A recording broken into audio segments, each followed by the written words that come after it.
త్వరలోనే రైతులకు భూములపై హక్కులు. ఆంధ్రప్రదేశ్ ప్రభుత్వం రాష్ట్రంలో భూములకు సంబంధించిన సమస్యల్ని ఒక్కొక్కటిగా పరిష్కరిస్తోంది. నిషేధిత జాబితాలో ఉన్న భూములకు విముక్తి కల్పిస్తోంది.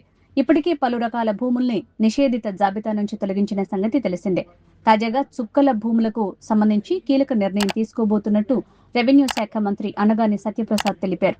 ముఖ్యమంత్రి చంద్రబాబు త్వరలోనే చుక్కల భూములపై రైతులకు హక్కులు కల్పించే విషయమై సానుకూల నిర్ణయం తీసుకోనున్నట్లు ప్రకటించారు. అమరావతిలో కలెక్టర్ల సదస్సులో మంత్రి కీలక వ్యాఖ్యలు చేశారు.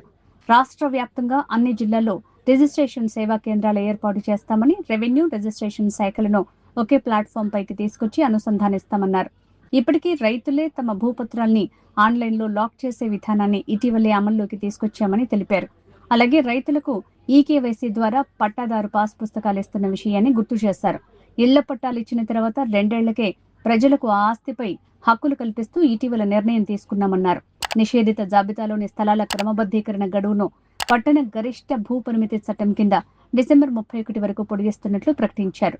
విలేజ్ సర్వీస్ ఇనాం భూములు 1.36 లక్షలు, షరతులు గల పట్టా భూములు 33,440 ఎకరాలను 22A నిషేధిత జాబితా నుంచి తొలగించామన్నారు.